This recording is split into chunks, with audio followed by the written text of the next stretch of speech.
Devalkar joins us, Senior Fund Manager, Equity with Axis Mutual Fund. Your namesake last night really stole the show. That was the other Shreyas, right?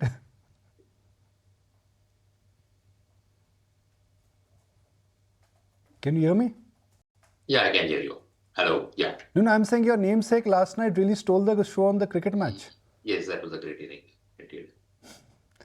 But the innings for Indian markets also has been strong. Yes. Do you think this party will continue? And if yes, why? And if no, why not?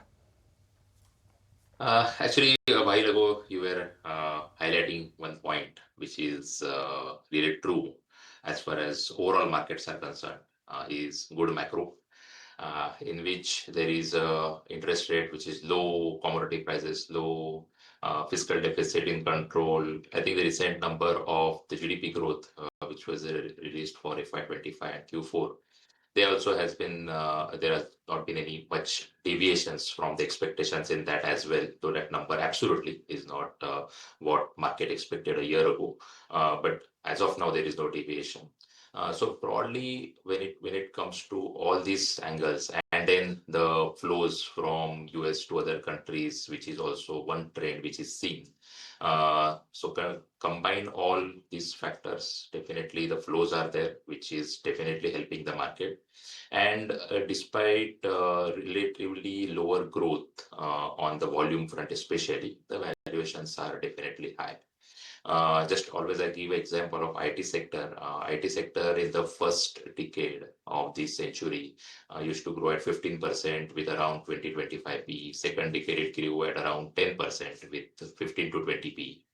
And now it is growing at around 5% with around 20 P. Right? So the growth is low and the valuations are definitely higher than expected.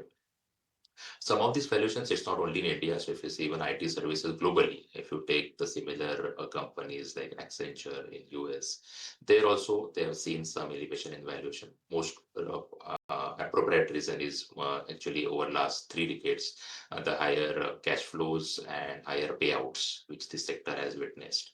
But broadly, for various reasons, we can try to attribute one thing or other for every sector per se. Definitely, valuations are now higher than what the growth would warrant. So one need to be very careful in terms of stock picking in this kind of market. The macros are looking much better than the micros. Will that be a fair statement? Rupee has stopped falling. Inflation is coming under control. Bond yields, monsoon. So are we in for macro-dominated trade rather than micro-dominated trade now? Yes, this has been the case probably for now 1 year and 1.5 years. So actually, if you just go 1 year ago, then at that time this trade actually started, because if you see last entire year we saw earning cut, and actually since September of 24, actually market started reacting to the micro. That is the numbers. So if you just remove even term trade related fall, before that also there was a substantial fall, and that was micro related. So let's not totally ignore the micro and earning growth.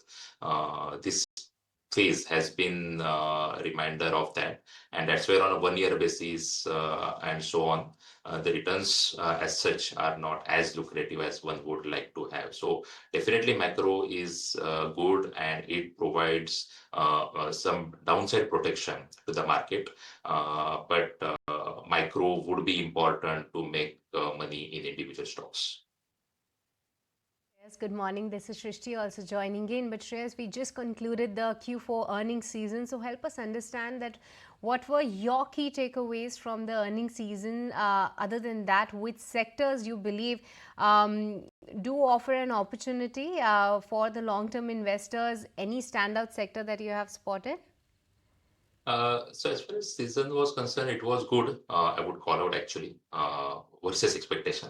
And what is happening currently is since last 2-3 quarters, actually the earnings are getting cut ahead of earnings season, and the expectations are getting revised downward prior to the earnings season. So generally, earnings season is not seeing as much cut as far as the period of approaching the earnings season. And actually, you are seeing that not much reaction to the earning disappointment during the earnings season per se. The stocks actually fell, as I said, from September onwards itself. Now, going into the details of it, if you see, if you take about the large caps represented by Nifty 50, then there the growth has been less than 5% overall, while the broader market growth has been around 8%. In which the good numbers, actually, again, good in the context of the valuation, has been in financial services in the last quarter, both in terms of NIMs, versus expectation, the growth as well as the asset quality. It has been good in some of the oil marketing companies. It has been good even actually on the top line front in the capital goods industry as well. Only part is the margins is where the focus is on of the market, especially when it comes to the capital goods and auto kind of cyclical sectors. Otherwise, the earnings are broadly in line with expectations. As I said, that since earnings are getting cut for last 3-4 quarters ahead of earnings season, I see that FY26 earnings may not see further much cut beyond the point, because market has tried to factor in the recent trends in the earning in FY26 as well. It's obviously, as always, the FY27 where the entire bulge is there when it comes to the earning growth expectation. So I think as far as near-term earning cuts are concerned, we are broadly there. What would you say in this market is cheap and expensive, cheap but not good, and what is good and yet cheap? So that part has been the case again for last 8 months or 1 year or so. So the large cap of India, mostly if you take bank, FMCG, IT, largest companies, some of them. Point is that since they are so large, their growth is very much dependent on GDP growth, and at 6-7% GDP growth, whatever are the numbers for that, the value, and if there is expectation of the GDP growth further improving from here, with that expectation, definitely the large caps are cheap. I would not call cheap, sorry. The large caps are reasonably valued compared to their growth expectation. And if there is a GDP growth accelerates, then large cap can give better risk adjusted returns. When it comes to mid and small, and this conundrum has been there for last 3 years now. It is not today's conundrum that large cap lags growth while valuations are reasonable, and mid cap, small cap, the growths are better than the large cap, but valuations have got elevated quarter after quarter. So a 20p mid small great growth story became 30, became 40 after every quarterly result season. Even in this quarter, the same thing broadly would have happened. That initially large cap outperformed, but post the result season, many of the mid and small cap, because of the good earning growth delivery, they actually caught up post the result. So as far as the investors, if I'm running a diversified portfolio, we are actually looking at a mix of both. So just for the sake of reasonable valuations, one need not be entirely in low growth segment. At the same time, one should not totally ignore some of the companies where the valuations are high, but the growth stories are intact. So the mix of both, definitely in favor of reasonable valuation, is what we are looking forward to in our diversified funds. There's a time when everything which had a prefix or suffix Bharat or PSU did well, right? It had to be a PSU, it had a name, it had to have a name Bharat either at the beginning or at the end, and that stock was doing well. We saw a massive wave of buying in PSUs. Where are PSU stocks headed now that we've seen a fractured move there or a fractured price action there? Since this 1 year ago, the market has got actually matured. So beyond the point, the themes per se, barring the recent defense theme, actually, broadly themes, whether it is a PSU or whether it is a housing or whether it is anything, the narrow themes are very difficult, in my opinion. Because the market got discovered almost a year ago, and market has actually taken cognizance of all the goods in all the good things in many sectors, irrespective of their market cap, their sector, and the sector associated risk. Now, in this context, if you are talking about PSUs, definitely many PSUs have done well. So defense PSUs have done well, and there are reasons for it. So many such segments of PSU, where based on whichever sectors they are operating, market has reasonably valued them in their respective sector. So from here on, just because of that, a theme per se may not be really wise things to chase. It is better to go individually in that, even in the PSU pack, whether it is a banks, whether it is PSUs or capital goods. We have to be very choosy in that rather than chasing a particular theme. Last time you connected with us, you told us that you have been adding to some of the financial services names, select pharma counters doing well as you have added to those names as well. But recently, any of your other sectors where you have initiated a buy or maybe added on to your overweight stance?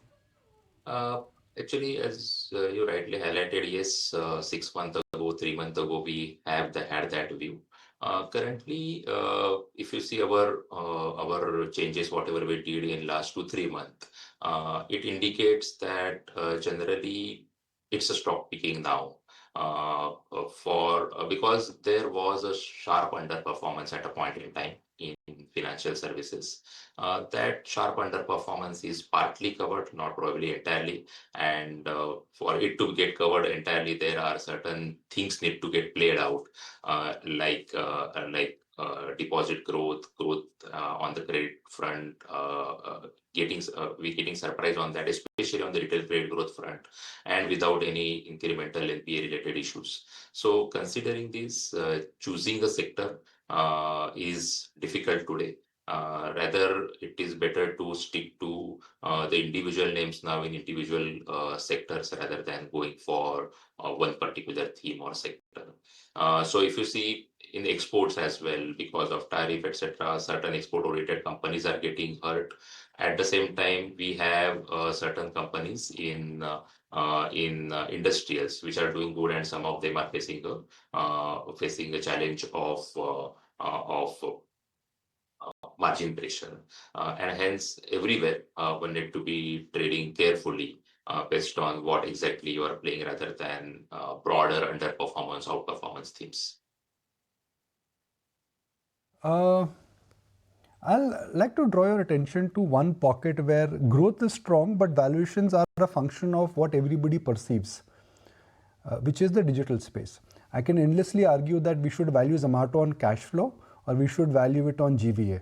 You can endlessly argue back and say that it's a tech company. I can say it's a IT company.